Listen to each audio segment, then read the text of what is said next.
What do horror movies and atheism have in common? Is that even a relevant question to tonight's stream? Tonight, we are going to be discussing two things that are quite close to us as atheists and horror fans. We're going to be discussing horror movies and how it relates to atheism, or at least how some atheists treat horror movies, especially those that relate to the supernatural. That and more will be coming up after this.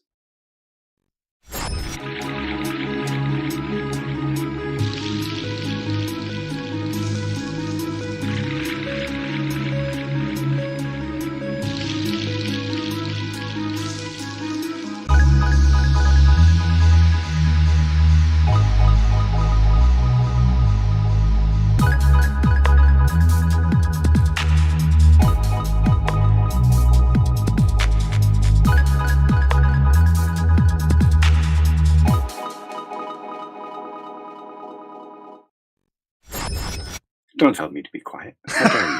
Hello and welcome to the SciPhi show. No, not hello and welcome. No, you told me to be quiet. How dare you? Yes. Actually, no, I should never tell you to be quiet. It's me that needs to shut up and let you talk, Dave, because you've actually got something to say. Whereas I just, seem to make sense, but I don't really if you listen to what I'm saying.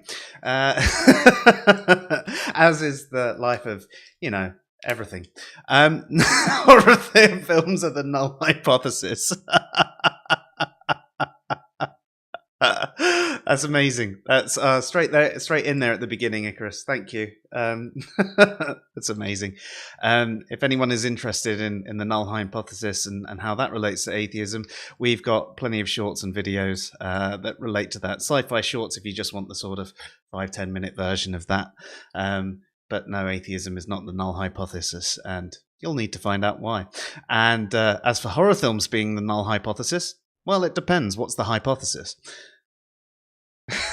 Dave, tonight, what is our hypothesis about horror films and atheists? That I think a lot of skeptics and atheists are being a bit too dismissive of horror, especially when it comes to supernatural horrors. Like, you hear a lot of them say, I can't watch religiously themed horror, or I can't watch supernatural horror anymore because I know ghosts don't exist. I know God isn't real. So they dismiss them and say that they're no longer scary, but I think that's dismissing them a little too quickly. I think you're right there, because there's definitely things that can be pulled out of the story and you can enjoy it even if you don't necessarily believe it. In fact, it becomes less scary. It would definitely become less scary if you know that this thing isn't actually real, but you can allow yourself to be pulled into the story and still enjoy it as if it was a real world. I do sort of understand the position a little bit, though, because there are some films that have such bad scientific takes that I can't enjoy them because it's done really poorly. This actually came up in the stream about ADHD and autism, of course. Completely went off the track, but the whole 10% brain thing. You can see two films actually do it. I mean, the 10% of your brain thing's ridiculous, but the way Limitless did it was amazing, and you could buy into that premise. You had to give it certain allowances, but it was done so well that you forgave the faulty premise. And on the flip side, you had films like Lucy, which were just so abysmal. That was just a bad film in general, Exactly. Especially at the end with the whole waving things away and rewriting reality. And turning into a thumb drive. Yeah. So I think the same could probably be said for the supernatural horror. Yes, I get that it might sometimes make it, less scary, and if one of the reasons you enjoy horror is that feeling of being scared, maybe there's an allowance that can be made to the atheist who thinks that way about it. But I don't think that should really stop you from enjoying all horror. There's a lot that you can pull out of horrors. I mean, I love the Hellraiser movies, for example. Look at the Dracula stories. I mean, my favorite one is Dracula Untold, but Bram Stoker's Dracula, a lot of the vampire myths and everything like that come from some form of Christian mythology. There's actually a lot of good stuff that comes out of religion, and I don't feel the need to have a vampire story that isn't related to it. Cool. I like those ones too. I like the religiously tied horrors and how it could be something else. Really enjoy it. But the need for almost saying that, well, no, it's like religious, so I don't know. And it's that sort of almost arrogant dismissal of it, that is a bit weird. Oh yeah, absolutely. As far as I'm concerned, it's not being overly skeptical. That's not quite the right word, but taking your skepticism to the wrong place at the wrong time and to the wrong level. Because let me put it this way, okay? Ripley doesn't exist. The alien in Alien doesn't exist. It's a movie set. But yet, skeptics don't complain about something like that. Well, they know it's not real, so why aren't they dismissing those too? I mean, pretty much every movie you watch isn't actually real. None of it's found footage. Even the found footage films aren't found footage. Yeah. You go into it knowing it's fiction and knowing it's all made up, but you have this sort of social contract with the movie maker that you're going to sit there and not suspend disbelief, as we've talked about before in other streams. But you go in there saying, I'm going to allow myself to be lost in your story and to experience this world you're creating for me. And you can say the same thing for something like Omen or Paranormal Activity, although Paranormal Activity is just a shit film. Yeah. I suppose it's like you were saying, it's taking the conclusions that may well have come from skepticism or the aesthetic of what one believes skepticism to be, and letting it influence other behaviors in a vice-like fashion. And this has come up on streams with us before and in conversations online, how skepticism can become a vice. And sure, you could say, well, it's no longer skepticism anymore, but it's the same thing with, bravery becoming stupidity or cowardice. Okay, it's no longer bravery more, but it's that tipping point where it is becoming a vice-like behavior. And I think that is generally what happens when someone is in this sort of situation. We see it applied to other things, like the avoidance of any form of religious language or language that is attributed to the religious. I don't have beliefs. I don't hold beliefs. Only theists have the burden of proof. If there's no God, morality is subjective. All of these sort of religiously controlled things, or at least they perceive to be religiously controlled, they reject it all, even though a lot of these words, a lot of this language doesn't have to have that theistic baggage to it. And you can say the same thing about horror to a degree. Now, obviously, when it is religiously influenced, you can see that there is that definite implication of the religion there. But no one's saying that you have to believe it to watch it. Oh, sorry. Did you have more to say? No. Sorry. I was just going to say, yeah, exactly. You don't have to believe a film in order to watch it and enjoy it. You don't have to think the things are real. You just have to accept that in the context of this story, these things are real, and then allow yourself to imagine what it would be like to exist within that context of the story. Isn't that what we do with things like Marvel movies, The Lord of the Rings, anything like that? And you know what? Even true stories that we watch, they're still not true in the sense of actually happening right there and then. They're a retelling of a story that is... Not just that. most true stories and their retellings aren't exact retellings because most people's lives are kind of fucking boring. Yeah, Like it's mine been is. dramatized. Yeah, exactly. It's been made to be compelling and made to draw you in. So why, if you have this thing about supernatural elements, and let's face it, to some degree, you could say that superhero films and the Marvel films draw on a kind of supernatural element. Well, yeah, but I suppose that their gods in it are shown to actually be aliens, and it. Yeah, But it is. I agree. It's completely that supernatural thing. It's just a different telling, And oh well, I can accept these gods because they're just aliens or scientific things, scientifically created things from another world and whatever, rather than it actually being. well, I mean, how many people believe that being bitten by a radioactive spider would turn you into a web slinging superhero? Probably too many, but about that many in the Yeah, grand scheme of things. that's it. You're giving up these things, these sort of I don't believe it, in order to enjoy the story. So why isn't that the same with supernatural horrors or even religiously themed horrors?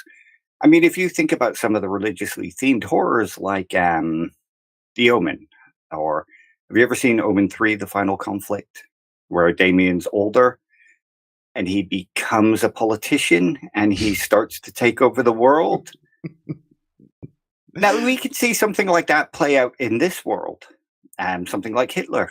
He's not the Antichrist, but you think of the damage that he caused. Now, imagine a world where there is this guy with such charisma and such evil. What kind of world would that be like? So there is something to be drawn from those things. And in a film, it's not always about the story. It's not always about what's going on. It's about the atmosphere. I went to see A Quiet Place 2 in the cinema. Now, I know that those aliens don't exist, but the sound system, when you're there with that quietness and everybody on the screen trying not to make a noise, and all the people around you trying not to make a noise, it creates a kind of atmosphere that you can allow yourself to be enveloped in to enjoy that story. You put your skepticism aside, you don't have to be a skeptic all the time. No, definitely not. I mean, obviously, you should maintain a thread of your skepticism and not completely suspend your disbelief, because you'd be running out of there if it was completely suspended and trying to, I don't know, depending on what you're watching, you might call the police or whatever. But in general, you can suspend enough of it to allow yourself to be absorbed in this world. Actually, Jared's just come in with a comment which is going to tie into what I was going to say next. So Jared says, I love playing D&D. I don't believe I'm an actual wizard. It doesn't prevent me from placing myself mentally in a world where magic exists, though.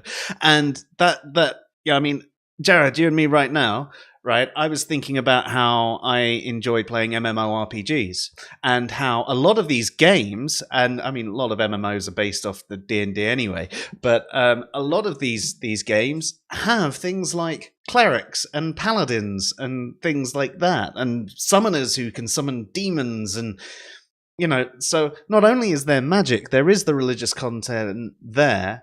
And I wonder how many of these atheists that cannot watch the religious movies play some of these games and enjoy them because they're in a different environment and they don't even actually think about it as hard as it's like with a religious movie there might be a cross thrust in your face, whereas it's slightly different because it's in a game and there's other characters. Maybe that's part of it, but as you say, you know full well that you are not in a world where magic exists, but you place your mind in that world where magic does exist. And again, there are demons and all sorts in Dungeons and Dragons. I suppose it depends on the campaign, but there's these sorts of characters in there as well.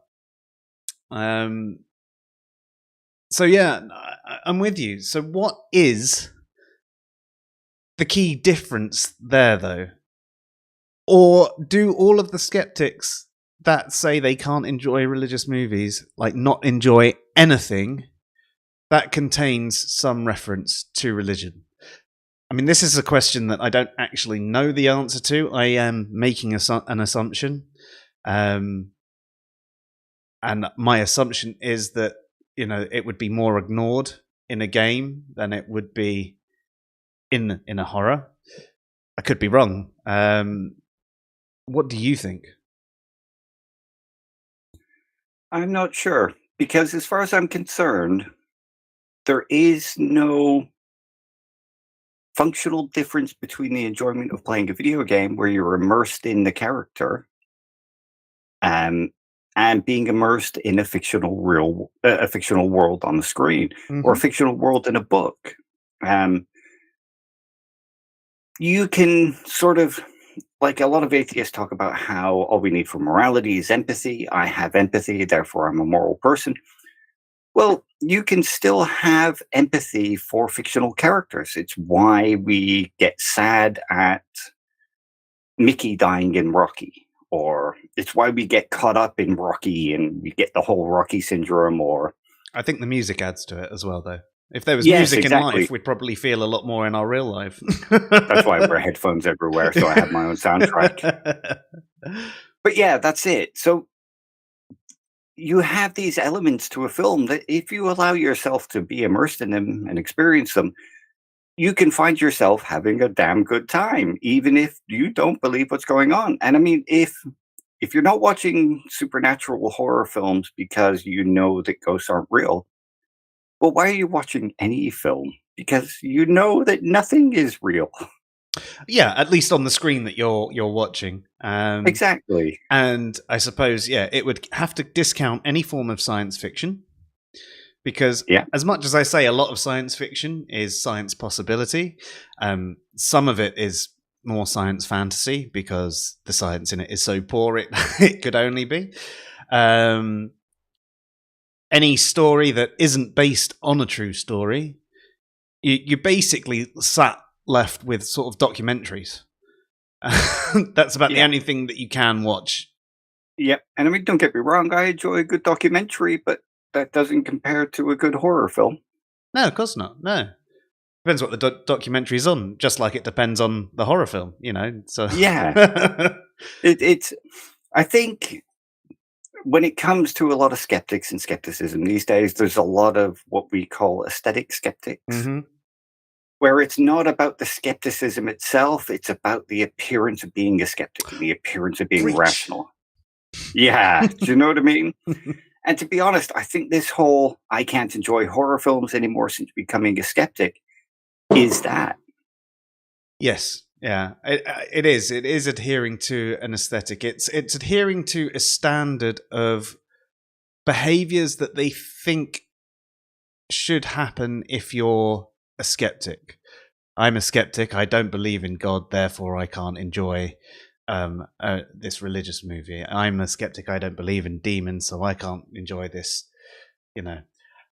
Craig says, are movies like The Omen considered religious movies? I mean, I'd say so, but we were talking about anything in this context where it could have some form of religious connotation, even if it's not one that's thrust in your face. Say if it was a ghost movie, you could say, well, if there's ghosts, that's an entailment of some form of afterlife, and so on. So there is something more than this plane of existence.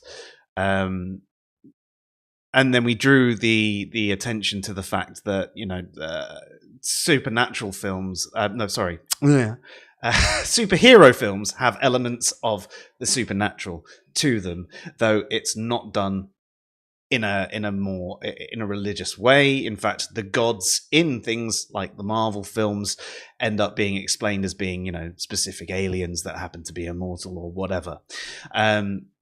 But what is the key difference other than that? Because it's still something that isn't real. And if you're not enjoying, any sort of religious movie or supernatural movie because you know it's not real or you don't believe it in anymore or whatever, then how can you enjoy pretty much any other movie from a number of angles? One, if they're any form of fiction, and two, well, actually, nothing you watch is actually happening there and then. It's all acted. Even all the found films are,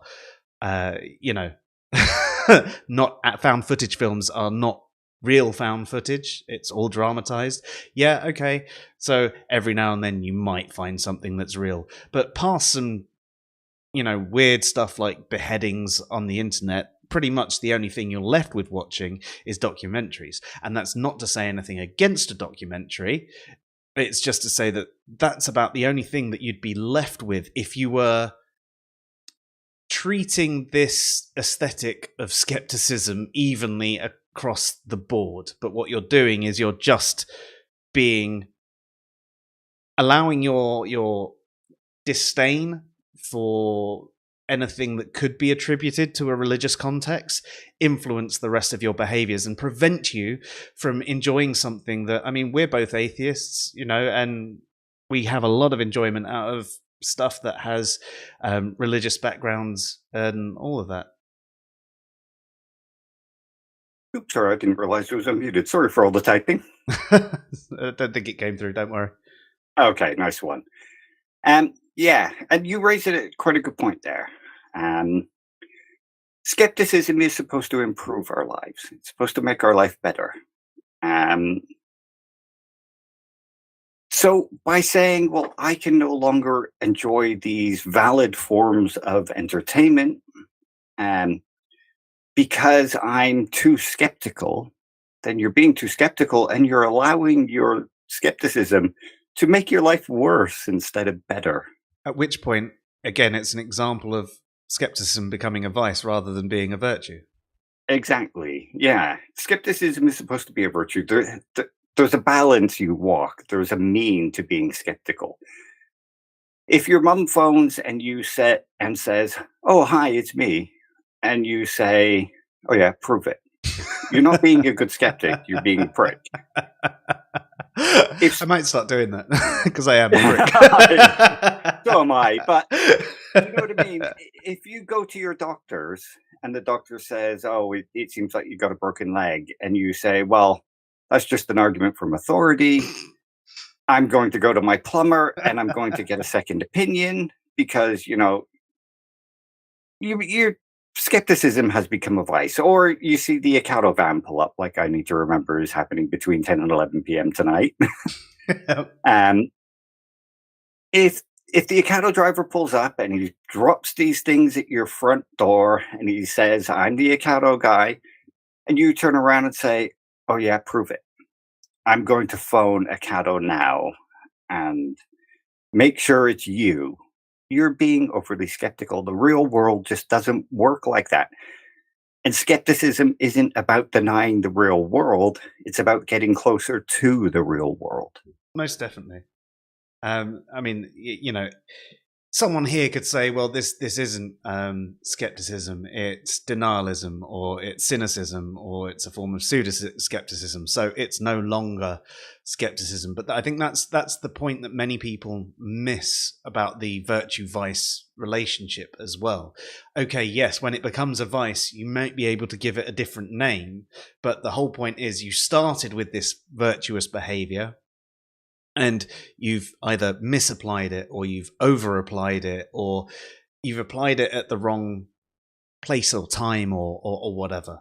And, there are even forms of skepticism that you could just say off the bat are vice, like we've spoken to before about Pyrrhonian skepticism and like academic skepticism. You could turn around and say that, those sorts of things applied would generally be a vice.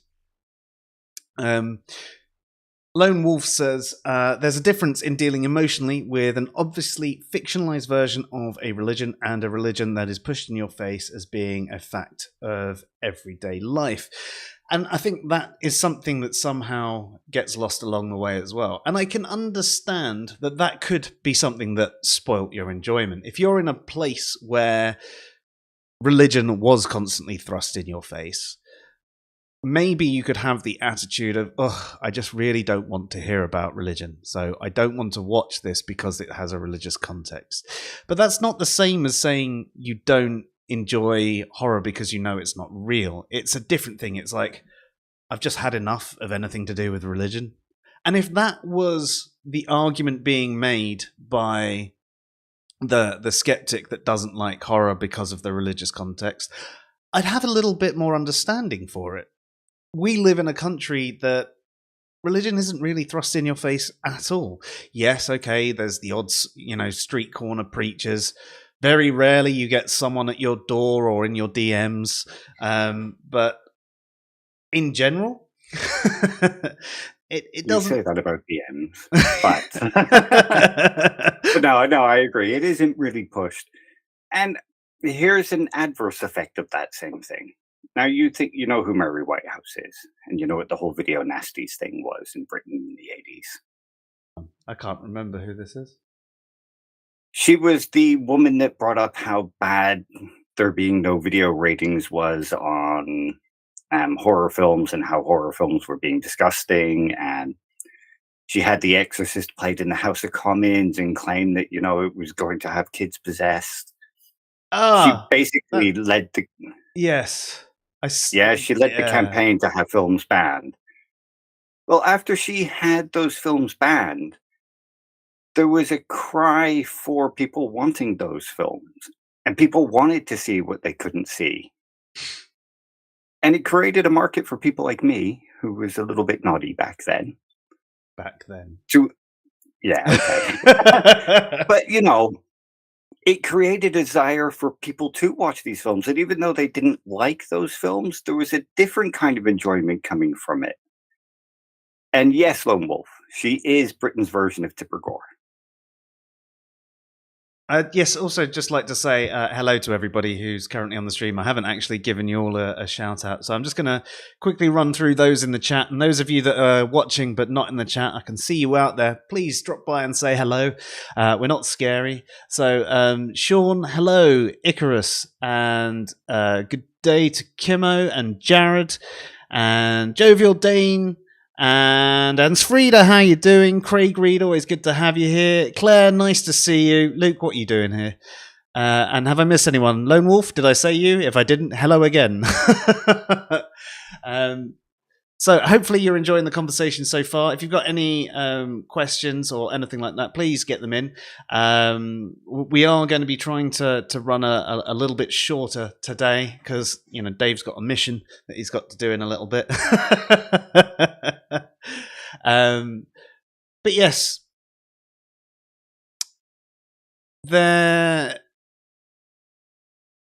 so Kimmo's got a point saying that, as I take it, Pyrrhonian skepticism is a very involved way of living your life, not a way of just querying every opinion you come across. There is the thing about, well, it was the story about Pyro, wasn't it? That he got to a point where he just didn't know if he could believe anything, and he'd sort of just walk out in the front of carts and things like that. But I don't know how true that story is, but you could say that that is just taking it to the point where it's just being applied as a vice rather than being a virtue. If you actually get to the point where you say you can't believe anything, you can't believe your senses, you can't, that is, again, coming back to the point that Dave made earlier, you're no longer enhancing your life. Oh, yeah, absolutely. And Pyrrhonian skepticism, it's kind of about not affirming anything as true. So you're sort of agnostic about everything. But again, you still have to operate as if those things are true, and you still have to operate on the basis that if you walk into a wall, you're not going to go through it. And if you're not, then maybe there's something wrong with you. Mm-hmm. Rather than, your skepticism has gone a bit too far in that sense. But yeah, I mean, when you're applying that kind of things to horror films, nobody's asking you to affirm any of this stuff is true. No. No one. Yeah, that's a very good point. No one's actually saying you have to believe this and actually claim that it's true, or in any way, shape, or form to allow yourself the ability to enjoy it. Luke says, "I like supernatural movies, but don't find them scary." I would say it depends. I think a good supernatural movie can still be scary, though I very rarely get seriously scared by them. It depends on what it is, and the things that actually scare me. I mentioned this in our last stream on horror movies. Is like in The Descent when they're going down through the caves, and they get you've got the walls coming in and all of that sort of thing, and that's more of a because I can actually see something like that actually happening, and so when it comes to the supernatural side of things, generally I don't find that as scary past a jump scare that might get me occasionally. Generally they don't, but sometimes they do. I'm not immune to them. But a good story, a really, really good story, can get me buying into it to a point where it feels like I'm not just sat away from the screen, I'm actually right there living it. And if a story is that good, then yeah, I have the feelings, if not the emotions, of what's going on in the movie. Absolutely. And like I said earlier, we have emotions that are attached to things that aren't real all the time. Um, we worry about an imminent failure. Or when you think about your parents dying, you might feel upset, even though they're both still alive. Mm-hmm. People feel fear when they're walking down a city street, and it's a different neighborhood because they imagine they might get lost. They imagine they might get mugged. Something might happen. Those things haven't happened. They might not likely happen, but you still have an emotional fear of something that's not real. Yeah, most definitely.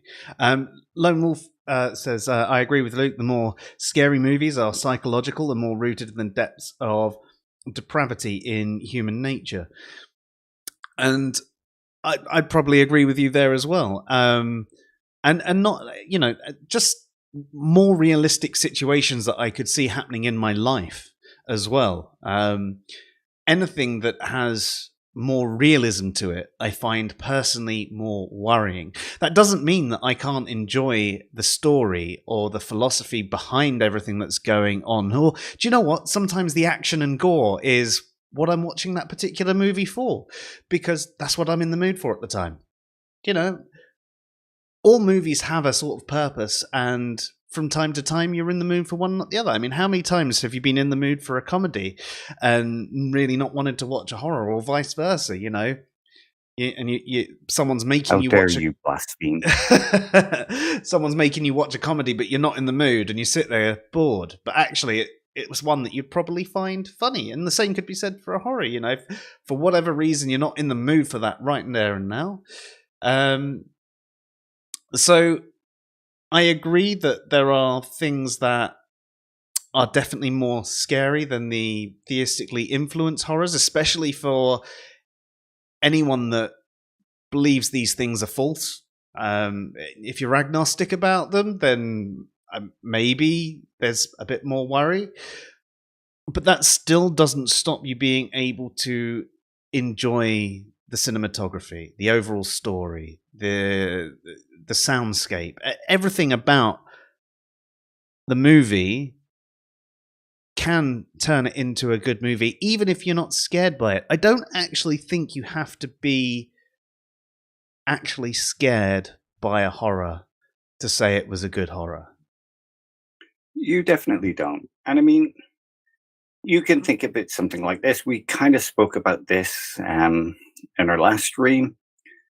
There's something called, I think the term is catharsis and catharsis. The catharsis, with an X rather than S, is the building up of the tension. It's the finely crafted moment where the music is right, the lighting is right, the sound levels are perfect, and it all draws you into this state of tension if you allow it to. And then it sort of rises, and then you release that energy in a moment of catharsis.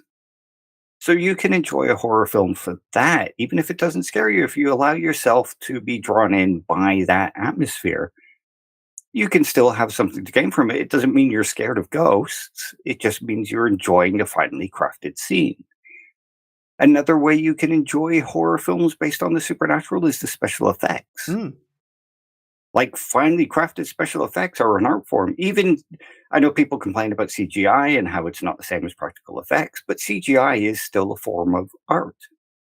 And some of it's really good. I mean, the people that do the CG, like, magic and stuff like that. Or do you know what? Some of the YouTubers that I've seen with, like, these amazing intros, that, you know, like they're falling out of the ceiling and landing in their seats and stuff like that. Even that is, like, actually quite impressive, even though with current technology it's become a lot easier to do that sort of thing. They've still taken the time to do that, or taken the time to pay someone to do it, some of them. But you can enjoy that sort of thing and go, cool, yeah. So no, I'm definitely with you there. Jared says, I imagine an actual religious horror film, one produced by a religious organization like Pureflix, would be absolutely terrifying. Oh, right.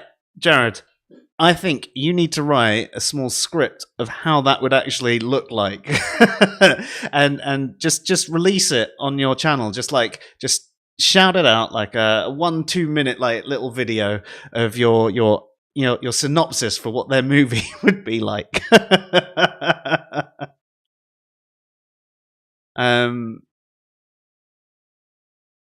Lone Wolf says the need for comedy horror is why Shaun of the Dead will always be one of the best movies of all time. I think comedy horror can be done really well. Actually, I watched one I hadn't seen before last week. Had Jamie Lee Fox in it. Day Shift? You seen that, Dave? I actually really, really enjoyed that. I wasn't expecting to enjoy it at all. I put it on thinking, this is going to be one of these movies that I turn off in 20 minutes. But it was just, I was just wanted to watch something, and that one kept on coming up in the trailers and everything like that when you're flicking through Netflix trying to find something. I was like, fine, do you know what? I'm just going to watch it. And I'm glad I did, because actually it was, again, you have to accept that it's a bit of a comedy horror rather than a straight up horror. And as soon as you put yourself in that context, you can enjoy that it's a little bit more silly than a standard horror, even though it had some good elements of horror within it. And that is what you can do with the whole religiously themed horror. You know, put yourself in the context of the horror. Okay, yeah, God doesn't exist. That's fine. In this particular world, he does. It does. They do. Whatever. Let's enjoy this film. Yeah. And I mean, like, we spoke about themes in horror in our last stream. One of those themes is the loss of control over your life. Or the world being done in such a way that you have no control over what happens to you. And a religiously themed horror can be something like that. Imagine this world outside that you have no control over, and it's greater than you are, and there's nothing you can do to stop it. This is why disaster films work so well. A religious movie like that can just be deemed something like a disaster film. It's just the disaster film is, some evil entity. Yeah. Act of God. Kimmo raises an amazing point. I wonder if porn has the same catharsis thing going on. Is Jurassic Park a horror film? No, I would think to really. some degree it is. I'd say it has elements of horror, yeah. But I'd say it's sort of like a bit more. I suppose it's a sci-fi horror, I guess, but like, it's more of that sort of action sci-fi in the same way that we were talking about the Aliens movies and how the first one was definitely, it was full of suspense, but it was definitely a horror. And the third one had that same sort of horror feel, but slightly different. But the second one, Aliens, was an action sci-fi that just had horror creatures in it. I'd say it's probably a little bit more horror than the second Alien movie. But it still doesn't really tick all of those boxes. But, I suppose, the bit where he's going through the forest and suddenly it's creeping out at him and, oh, clever girl, and all of that sort of thing. You could say that those... Is he there already? Is he early, Dave? Oh, you're muted, Dave. I don't think so, no. It just kind of sounded like the door had opened. Oh, fair. But I can see what you're saying. It's definitely got elements of horror to it. I just don't feel like it... I think it's got other categories that sit bigger in front of it. Yeah, absolutely. To be honest, you can say that about most films. We like to neatly categorize these films in one or the other. And there are certain films where you really can actually just kind of classify them as one or the other. 80s but action. Most films, yeah, But even 80s action has comedy in it. Yeah, I mean, that's just the 80s, though, isn't it? Yeah. Like most films aren't easily categorized like agree. that. Yeah, most definitely. But that's just it. I don't think anything is quite as simple as being just one thing, really. There's going to be lots of influence in it, especially if they want to add an element of realism to it. For a horror to be truly horrific, you have to first buy into the stories of the people that the horror is happening to, and that can be done in a number of different ways. So Claire says, I love special effects, and I don't believe in supernatural, but absolutely enjoy watching all the movies and series like fantasy. Yeah, I'm with you there. I think that it's... As you say, it's kind of like a fantasy. You just enjoy it for what it is. It's just one of those things that there are quite a few people that don't. Yeah. I mean, I can understand not enjoying horror, but not enjoying horror because you don't believe in ghosts. I think you're kind of missing the point a little.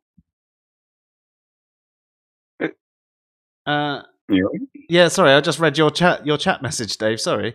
That every time you end with an emoticon, it only shows the emoticon. Yeah, I don't know what's going on. Icarus says the same thing's happening to them. Oh, really? Yeah. It's really weird. Does it? No, it just comes up. If I put it up, all it comes up with on the screen is the chat as well. Yeah. Okay. Really weird. Huge. Yeah, YouTube. Isn't actually us tonight. It's not us. So YouTube just said we have to throw something in there. It's not a sci-fi show if something's not going wrong. Horror. Elements out of our control. So the YouTube algorithm is using an expression of power to influence our chat and be horrific. Yeah. Tied a few in something there. Like that. If you keep mentioning your other videos, does it push them up and get them watched again? No. But yeah, that's weird that it's doing that to you, Dave. I was just trying to catch up with the chat. Oh yeah, so it happens to Luke as well. Except Luke uses those non-emoticon ones to make it not happen. But look, it's not happening to Icarus. Look. Wonder why it's add a space. So you put a space at the end, do you? I mean, I'm just curious now. I know we're going off, but I'm just gonna just do a testing. Oh no, I'm not using the proper emoticons, am I? Press monkey. There you go. That worked for me. Yeah. That's really weird. It's not even a oh, it's working for you. Okay. Yeah, it seems to be working again now. Hang on a minute. I also tagged somebody in the post. I wonder if that makes the difference. I've just seen. Oh, that's working fine now. Must have been a temporary glitch. I've just seen Luke's message. Do horror films believe in God?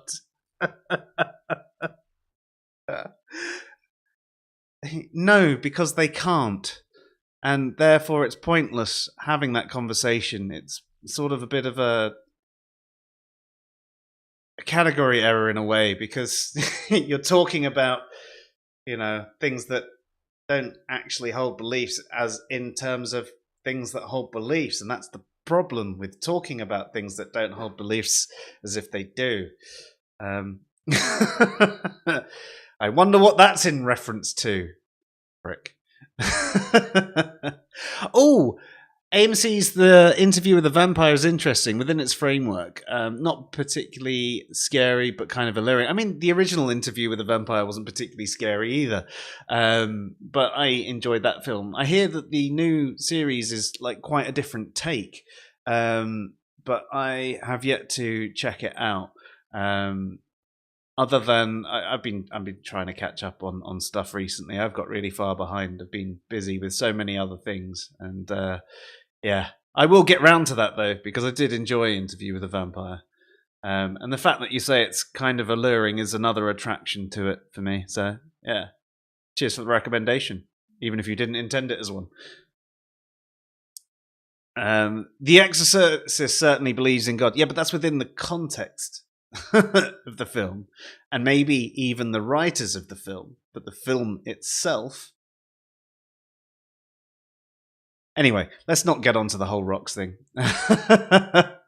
Oh, apparently Pureflix have a horror film. Welcome to Mercy. Stricken with stigmata, Madeline travels to a convent where nothing is what it seems. Sounds a little naughty.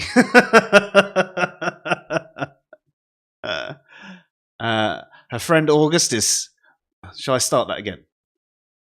Welcome to Mercy. Stricken with stigmata, Madeline travels to a convent where nothing is what it seems. Her friend August is seemingly the only person she can trust. Together, they must confront the demons inside Madeline before she becomes the Antichrist. If anyone wants to hire me, you are insane.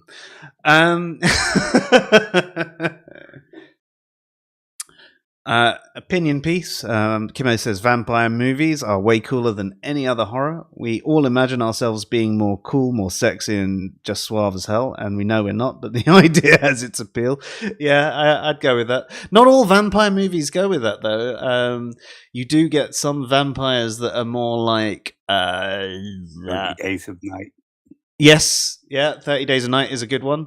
Or the series, The Strain, very different kind of vampire. It's like combining the whole zombie and vampire thing with a parasite that releases a virus. And yeah, so definitely. I agree with you, Icarus. YouTube is horror. And that's why we're here, because we love horror. Luke says, I think the problem with most ghost films I watch is they seem to make the things they're trying to portray unbelievable, either bad VFX or design. Yes, I think that's the problem with any film, though. Don't get me wrong, there are some that the story is actually good enough to overlook that sort of thing, but one of the things that draws you into a movie is having that more believable element. So again, this could be another reason why, if you just don't believe in gods, then you can't enjoy a film that has gods. But I think there's a difference there, because you can convince yourself to believe in a world where gods exist. Not actually believe it, but for the sake of the movie, put yourself in the context of that world. But if that world has such bad VFX, you just go, what the fuck is this? The budget Matrix. All of a sudden, you can't believe in it because the realism is gone from it. And I think that is a key point as well. People might compare those two things as the same. Well, I don't believe in God, so I can't enjoy it. Well, I don't believe it because of the bad VFX. I can't enjoy it. But they're actually quite different. And I hope I explained why. Apparently, the emoticon thing's happening to Hans Frieda as well. And yeah, and now we're almost back up to. Oh no, the chat just jumped, and there's a bunch of stuff I've missed. Luke, then how are they religious? Shut up. We're not getting into that one.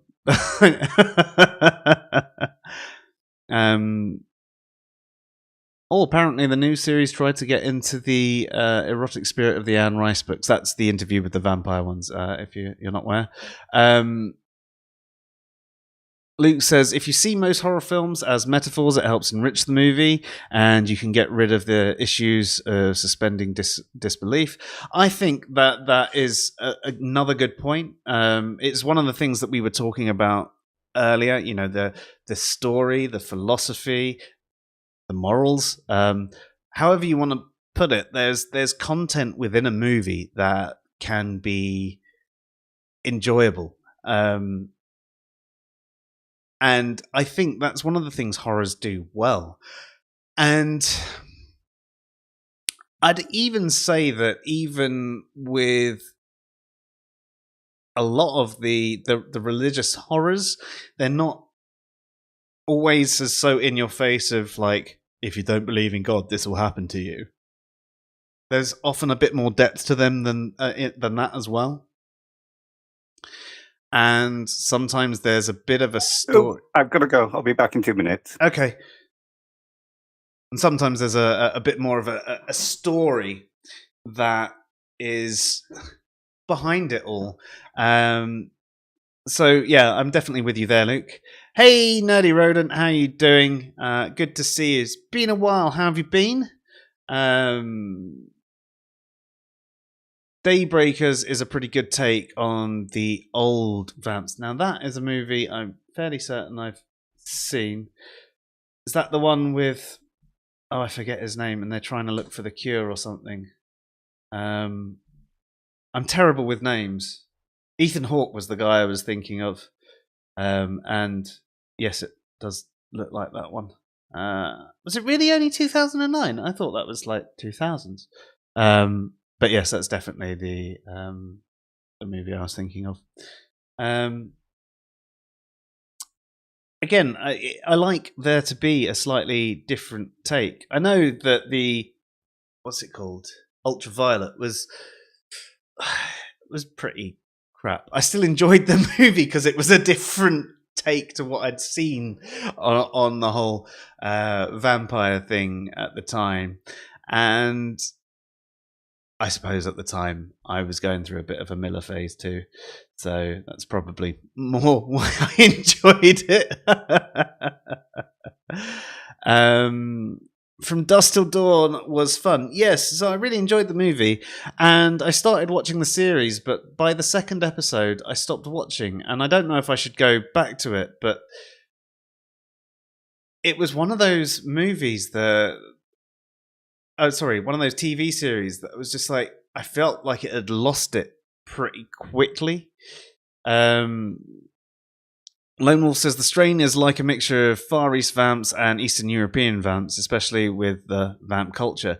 Yeah, most definitely. The strain just did something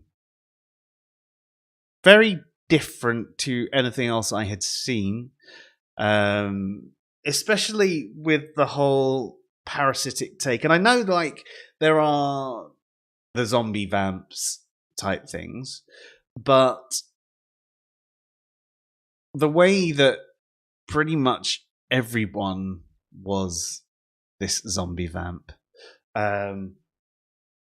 unless the king vamp allowed you to be more than that, was one of the things that I found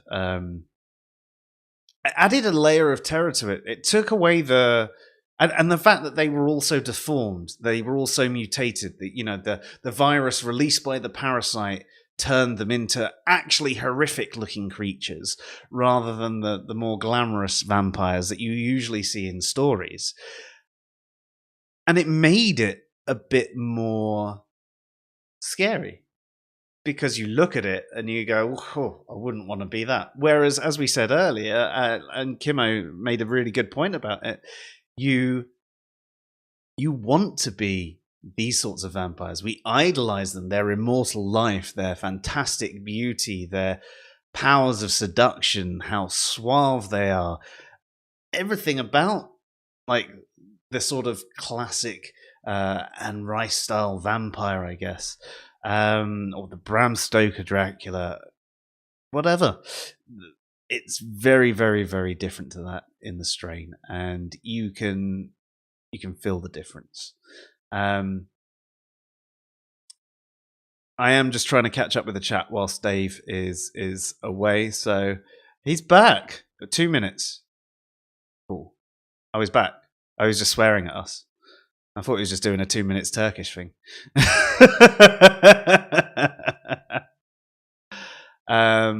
Yes, Nerdy, the D&D point was brought up earlier, and I'm glad that you're saying the same sort of thing. Yeah, there's amazing gods and things like that in the D&D world, and it's all in our imaginations. Luke, most definitely love the Underworld series and Blade. Goddess Granny, how are you doing? It's great to see you. I do apologise if I missed you. Good Omens. Right, so this is a book that I absolutely loved, and I had trouble with the TV series. I watched the first couple of episodes and I enjoyed it, and then the next couple I just went, And it's odd because, I really like David Tennant. But I think the guy that plays, I can't even remember his name, the good angel that's not so good. In my head, I'm saying Bartleby, and I don't know why. But that's not his name. I'm sure it's not. I suppose it could be. I don't know his name. Anyway, I found him just a little too annoying. I guess he played the character too well. And maybe it just came down to that. Sandman, I've only just started watching, and I'm enjoying it so far. And as you say, both are from Neil Gaiman. Yeah, I prefer his books, although I suppose that comes to the things. When you actually enjoy an author, it's very hard to find an accurate retelling of their book in the way that you imagined it, because this is the best movie theater if you can generate the power to run it. I haven't been able to generate the power to run it in a while, though.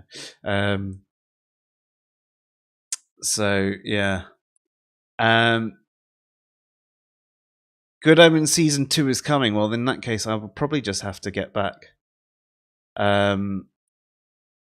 Yes, and do you know what? The TV series of Constantine was even better than the movie, but I still really liked the movie. So many people had a go at it, but I thought it was, again, a good story. And I know it was like a comic before, and that's why the actual TV series got a Constantine that was a lot more like the actual Constantine. And the fact that they canned it after a season whilst Arrow carried on for however many seasons was ridiculous. Absolutely ridiculous. Seems to be all the ones that I actually really, really enjoy just fail. So apparently I've got really bad taste. I'm not on the pulse of pop culture. The things I enjoy are going to get canned. Firefly, Constantine, Alphas, Almost Human, and all those other things. It was the scariest movie and book I ever read and saw. I never actually read the book for it. I I did watch the original movie, but I enjoyed the new movies as well. But yes, yeah, I agree with you. So back to the ultraviolet comment. It was the style of it that was enjoyable, and it was the different take on the family, and as I said, the Miller. Even though it wasn't overly brilliant, I would have loved it if they'd done another one. I would have still watched it, even though I can say that in the scheme of films, like, there are so many better ones. They'd given it another chance, I reckon they could have done something. Don't go back to it. It's a drawn-out version of the movie. I don't even know what that's in reference to anymore.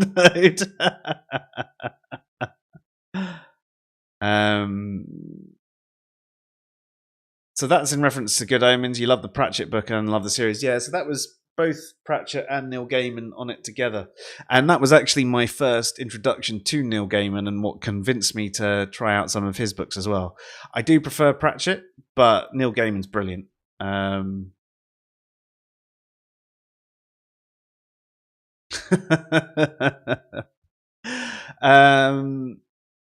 Oh, the chat's going really fast now. I can't keep up with it. But Dave, sorry. Jared's just come in with the Russian film Night Watch is an amazing religious vampire horror film. Highly recommend if you don't mind subs. I don't mind subs. The wife does. Although I do struggle if I actually watch everything with subs anyway. But I also like the voice to the lips to be moving in the language, should I say, or if it's not the voice. That's probably because with dyslexia combined with problems with sequential audio processing and a bad attention span, if I don't have all of these features, sometimes I just lose the movie and I don't know what's going on. But yes, Angel the sexy vampire. Yes, but at least, I mean, it's something I didn't like about the vampires originally, but at least they turned into the monster vampires when they had their vampire face on. Whereas most of the sexy vampires still kept that and just grew fangs. And they're just a bit pale. I'm just a bit pale, a bit wispy. Look like I need to eat a little bit more, but ooh. Yes, that is the best impression I have of a sexy vampire, because I am neither sexy nor a vampire.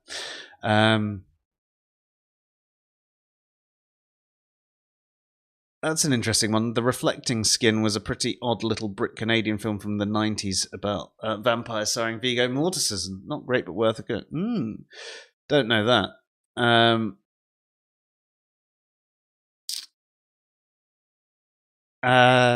There's lots of talk about movies going on. Lost Boys. See, this is a problem. I actually never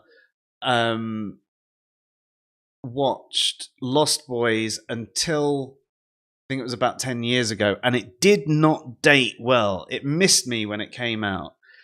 And it's such a shame, because it was one of those movies that as I was watching, I was like, I could see myself loving this, but I can't right now.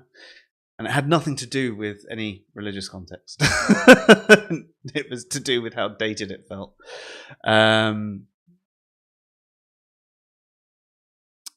Yeah, I'm with you about American Gods. I mean, I like the fact that it was a bigger take on the book, and it was like, oh, he could do so much with this.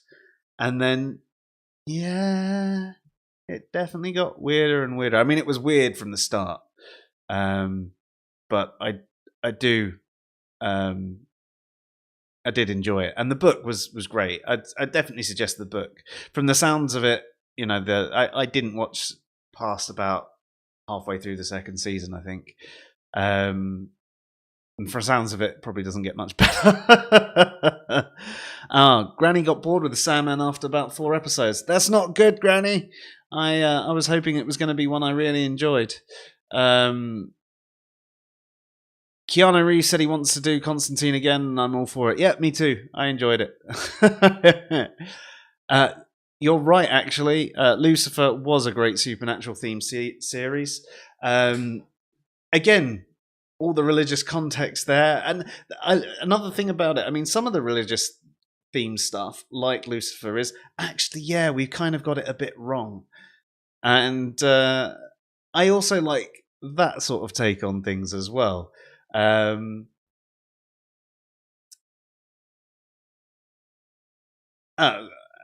I'm just carrying on. I think I'm caught up with the chat pretty much, but it just did its jumping thing.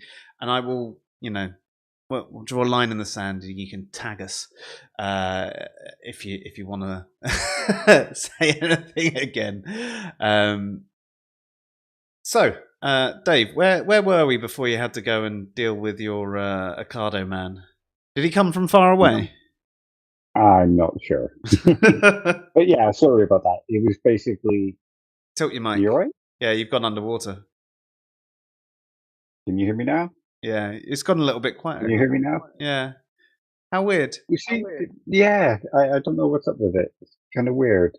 Okay, can you hear me now? Yeah, you just sound a bit underwater. Your mic settings haven't changed and you're coming out of your headphones for the mic instead, have you? No. Hang on. Not underwater, muffled, that's the word. Like earlier on, you were much clearer than you'd been like in forever, and all of a sudden it's like, what's happened? How about now? Oh, yes. Okay, there we go. Had it switched? Yeah, sorry, it had it switched over to the headphones. There you go. Weird. Very. I suppose maybe when you went out of the room and came back in again, it disconnected, reconnected, and Windows has this habit of going, oh, you've connected a new device. Clearly you want to use it as your sound thing right now. It's like, yeah. No. No, I just want what I said before. Yeah, sorry about that. The Ocado thing, it was the difference between £5 delivery and £0 delivery if I got it at this time. So yeah, that's fair. I can't remember where we were, but I think we could probably move on now. Because, we've spoken quite a lot about why it's a bit ridiculous for skeptics to... Why don't you just quickly summarize all the points that we've just discussed, about reasons it's ridiculous, the pseudo-skepticism thing and all of that. Just a quick recap of what we've discussed before we move on. Yeah, sure. Like a lot of the people say, I can't enjoy supernatural horror anymore because I've become a skeptic and I now no longer believe that these things are real. Well, you shouldn't be believing that anything in a film is real at all. If you were doing that before, then you weren't just not being a skeptic, you were being a bit odd. Nothing in a film is real. So if something being real means you not being real means you can't enjoy the film, then you shouldn't be enjoying any film. And just to bring in a sort of weird comparison, how many people enjoyed Bill and Ted's Bogus Journey? Yeah, it's a hell of a film. It's a great film. It's got death in it. Nobody believes in death. They go to hell, and it has one of the most incredible and inventive versions of hell ever. You don't believe in hell, you shouldn't be enjoying Bill and Ted's Bogus Journey. They go to heaven, they get station. Why are you enjoying Bill and Ted's Bogus Journey? So it seems to be that this is a little more than an attempt to be over-skeptical, to prove how you're so skeptical that you can no longer enjoy a film. Well, that shouldn't be happening because skepticism is about making your life better. It's about improving your life. And if you can no longer enjoy a film format, you're probably taking your skepticism a little bit too far because you're making your life worse. You're taking enjoyment out of... Everybody needs enjoyment in life. Nietzsche says art is what makes life worth living, and horror films can be art. So you're taking away one of the things that makes life worth living. If you enjoyed horror films about the supernatural before, you should still do it. Because there's certain elements within horror films based on the supernatural that you can still take, like the special effects, the lighting, the setting of the scenes, the catharsis and catharsis, all that kind of stuff. So I think if you're going with this route that you can't enjoy a supernatural horror film anymore, or religiously themed horror film, you're being an aesthetic skeptic. You're saying that you're doing what you think a skeptic should do rather than doing what a skeptic should do. If all that makes sense. It definitely did to me, but I was here for the whole conversation, so it would. Yeah, and I spoke very quick and ran it all through very quick. No, thank you for doing that. So, from here, what did you want to discuss? Well, I'm thinking, what kind of films can... I mean, we've already run through that, an atheist or a skeptic, if they can enjoy something that's not a horror film based on something that's not real, they shouldn't be. But they shouldn't be enjoying any. But atheists still enjoy horror films. So what kind of horror films are for atheists? And here's a distinction to be made as well. Is an atheist horror film just a horror film that an atheist can enjoy? Or is it a film directed at atheists? It's one that doesn't believe in gods. Yeah, that's true.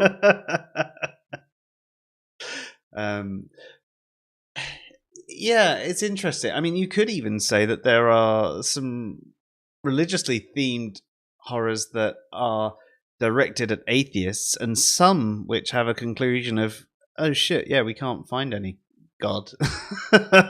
Yeah. And some that turn it the other way. And I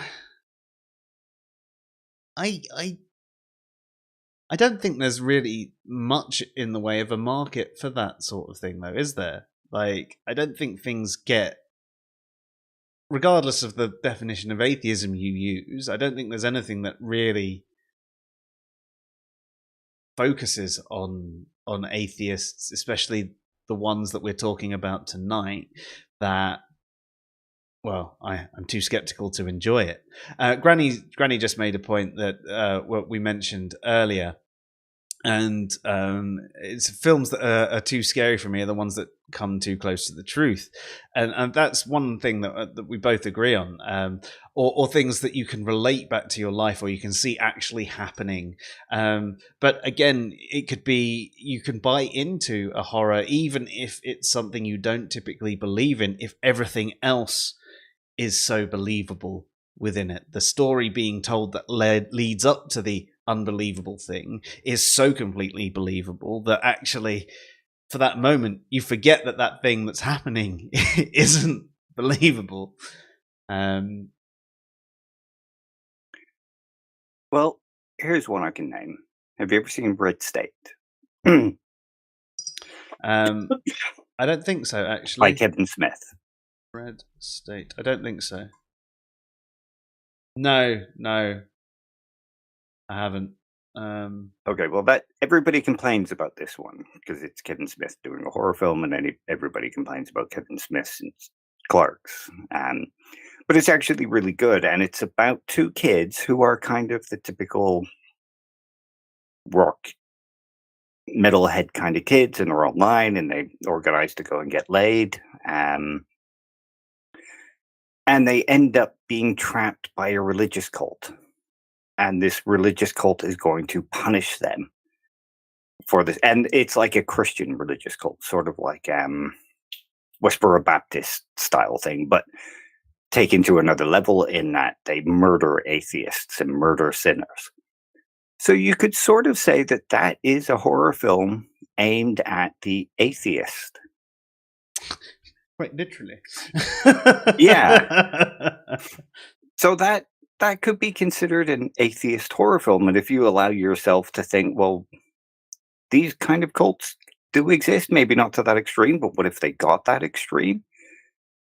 You go on the internet, all that kind of stuff. And there's a film called The Ledge.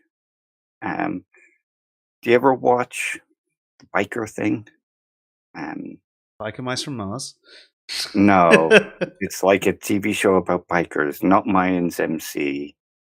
No, I know what you're talking about. I watched the first season and a bit of that, and actually I want to get back to watching it because I was enjoying it. It's just life happened and I stopped watching it.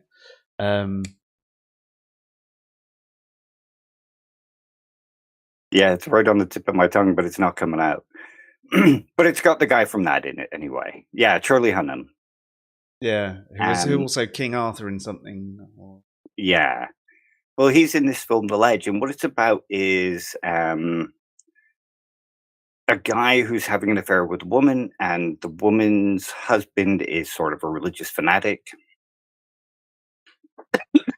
Sorry. Yeah, he's sort of a religious fanatic, and his religion takes him over, and he kind of punishes this guy, and he's so insane because of this religion that he makes him stand on a ledge and does all these things to him. So could that be considered an atheist horror film too? Maybe, because I suppose it would be one of the, weak. Oh, he's cute. Arrows in the quiver. For the atheist that was like, see, religion makes you crazy. So perhaps it would be considered. Well, one of the other things in it is that he makes him defend his atheism. Oh, they wouldn't like that. Burden of proof is basically horror for Lacktheism 101. Sons of Anarchy. Thank you, Kimmo. Ah, nice one. Yes, that's the one. Couldn't remember it at all. But yeah, I mean that's sort of a horror film aimed at atheists. And think of something like Midsummer.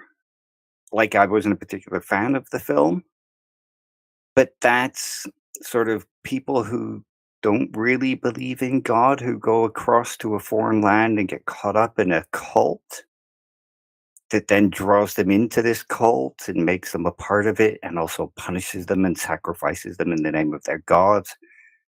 And they see the weird behaviors of these cults. That could be considered an atheist horror film as well. Yeah. It's still not what you would typically think of, but I understand where you're coming from.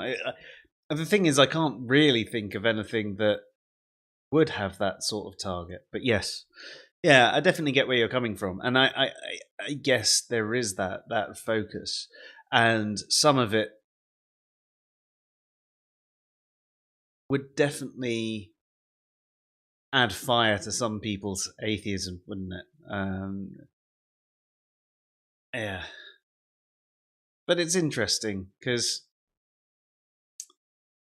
I don't think that there is typically something that you can just say it's an atheist horror movie. At best, it's just a horror movie that doesn't have any religious context.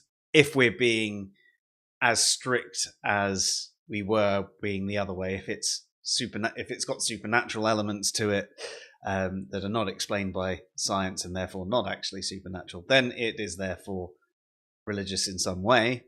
It would just be something that doesn't have those elements.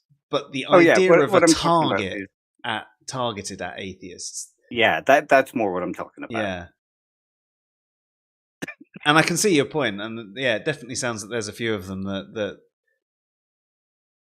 have that idea in mind. But you could also say that there are some that are very much targeted at atheists in a way to try and convince them not to be atheists anymore.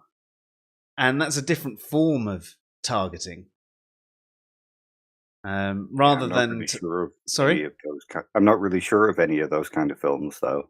Well, it's just, you're being punished for your sins, and therefore you've been possessed by demons and all of that sort of thing. But there'd be the sort of ones that would generally turn off an atheist. But you could say that it was done with the intent of showing atheists their sinful ways and what could happen to them. But it's a different kind of target. It may have been intentionally targeted at the atheist to convince them not to be atheists, but it's had the inverse effect of these particular people going, well, I can't watch that, it's a load of bullshit. And these other ones that you're talking about, the focus there is Yeah. Told you them crazy. To a degree. Yeah. And other elements to it too, obviously. I'm just saying, like. Yeah, and Luke brings up another good one in like I wasn't a big fan of Cabin in the Woods, but this is a sort of trope that's happening now where you take the skeptic, and this might be sort of similar to what you're talking about here, where they take a character who is specifically a skeptic and put him in front of the supernatural, and the fear of the supernatural slowly takes him over and whatnot. Yeah. And it's an interesting one because it's a question that I think that we atheists and skeptics should actually think about. What if the supernatural was actually put in front of us? How would we deal with that? How would we justify it? Because I think that we'd have to start off from the point of, well, I need a bit more than you just telling me that you're this thing. How do I know that that's not like makeup you're wearing? I've seen some really good cosplayers, right? Well, here's another good example of that kind of thing. I need more than just how do I know this isn't just makeup, et cetera, et cetera. Have you ever seen 1403 with John Cusack, adapted from a Stephen King tale? 1406? 1406, that's it. Then yes. Yeah, sorry. Where he goes into the hotel room and all the weird things start happening. Well, that could be considered to be a film aimed at atheists or skeptics. Yeah. Been a while since I've seen that one. I think I was working at Blockbuster at the time. One of my favorite films ever. Yeah. Might be time for a rewatch. But yes. Yeah, I suppose there are those sort of things where you do have the skeptic. It's two different sides to it, really, isn't it? You've got Luke makes a point in the chat later on saying, not necessarily to convince. It's more about demonstrating how we don't know everything, and atheists accurately usually claim they do. And I think that's part of it, but I think it's whether it's a case of trying to convince you to stop your evil ways as an evil atheist, or it's to at least go, if you're wrong, this could be the case, so have a think about it. Either way, you could say that there is that target there in place, but it's a different kind of target to the other movies, which might not actually have any supernatural elements in. It just has a religious person doing something to an atheist, for example.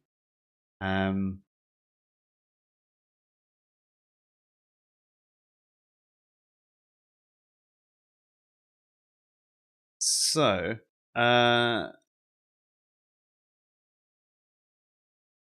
guess you could say that, yeah, okay, there are, to an extent,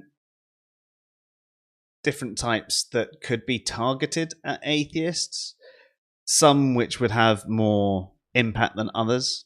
Some that are trying to target them to at least get them to doubt their ways in some way or another probably don't work because they're just filled with all the supernatural stuff. One example of that, Luke just made a post saying, have you seen those 80s Christian videos with the rapture? An example of that kind of thing that you're talking about it's really the only film I can think of where it's like the religious trying to target the atheist to get them to consider their ways is Left Behind, or the Left Behind series. They did a remake with Nicolas Cage. Oh, that's got to be amazing. None of them are good. It's got Banana Man's best friend in the original series. Brilliant. There was that movie where they're all the stars are at a party and then the rapture happens as well. What's that? This is the end. This is the end. Yeah. There you go. Whatever. It's a brilliant film. It's James Franco Yep. and All of that lot. all the usual suspects. Yeah. I thought that was a funny take on it. I mean, I know again. I mean, that was basically a comedy horror with a religious theme, Yeah. and would that be unenjoyable for the type of atheist that we're discussing? Like, if it's a comedy horror, does that change your attitude towards it, or is it still just as unenjoyable?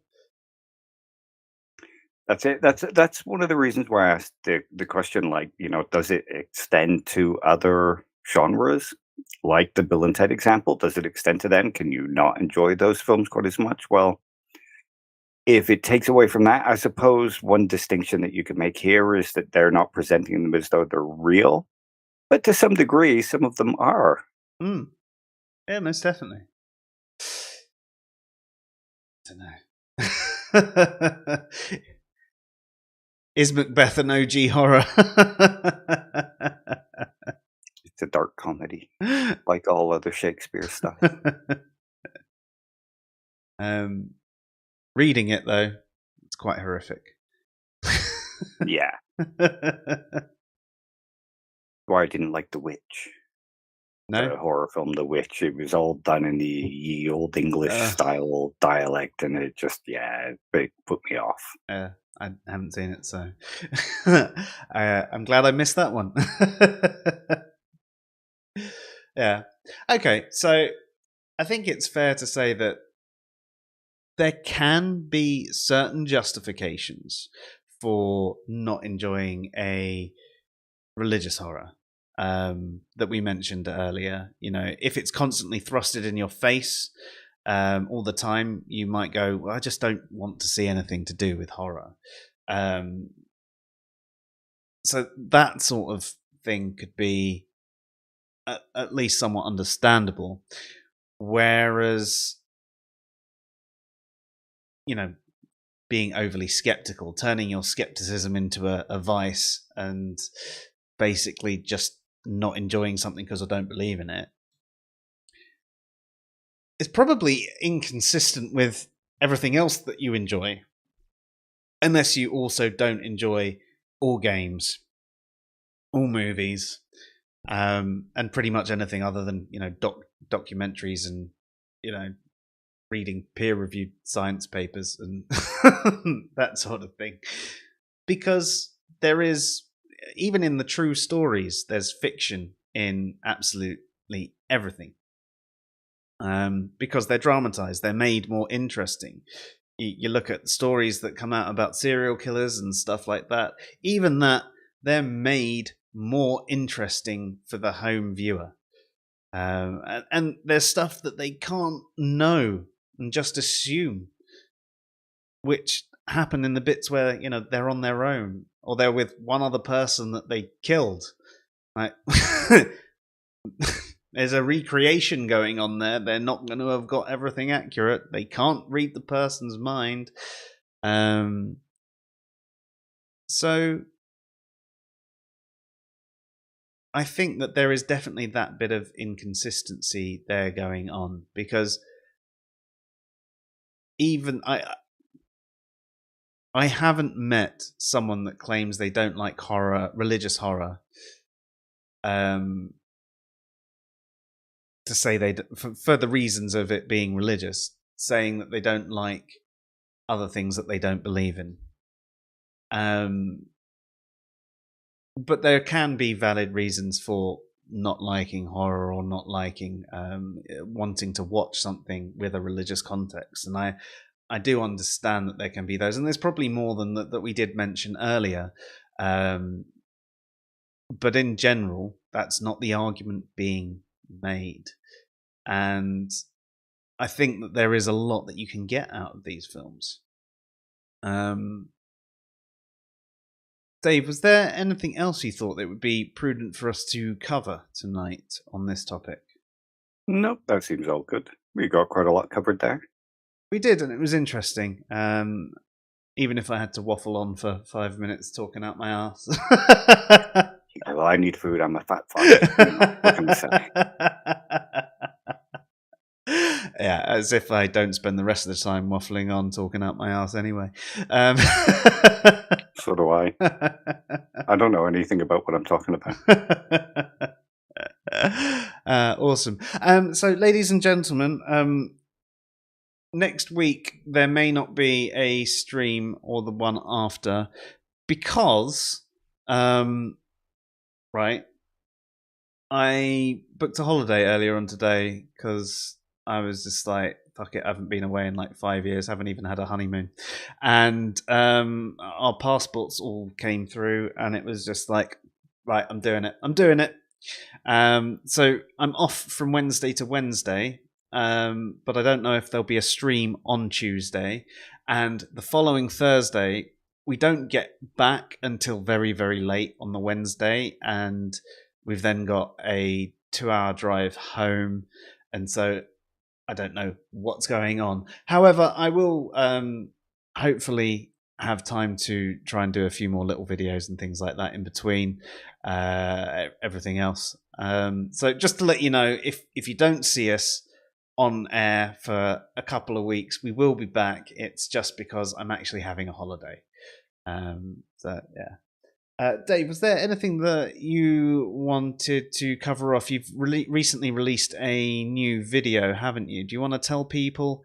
Oh yeah, atheism and intellectual honesty, and it was prompted by a tweet from Beat the Cult, who claimed that atheism is the only intellectually honest answer to the question, does God exist? So in the video, I discuss what it means to be intellectually honest, and then I compare different definitions of atheism to what it means to be intellectually honest to assess whether or not they're intellectually honest positions. And I also look at some of the other positions to see if the claim that atheism is the only intellectually honest position is true. Awesome. So I think everyone should check that out, and obviously check out your entire Armchair Philosophy series. You can find them on the Answers and Reason channel or Dave's own channel as well. So really, really, really, really good. Oh, and Kimmo says he's already watched and liked that vid.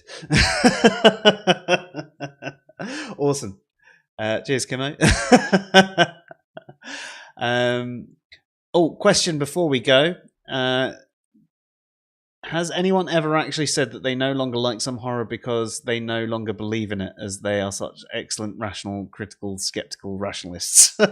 Well, they don't add on that last bit, but yes, we've heard plenty of people say that they don't enjoy it because they no longer believe in it. They can't enjoy, religious horror for those reasons. And that's what sort of inspired the conversation tonight.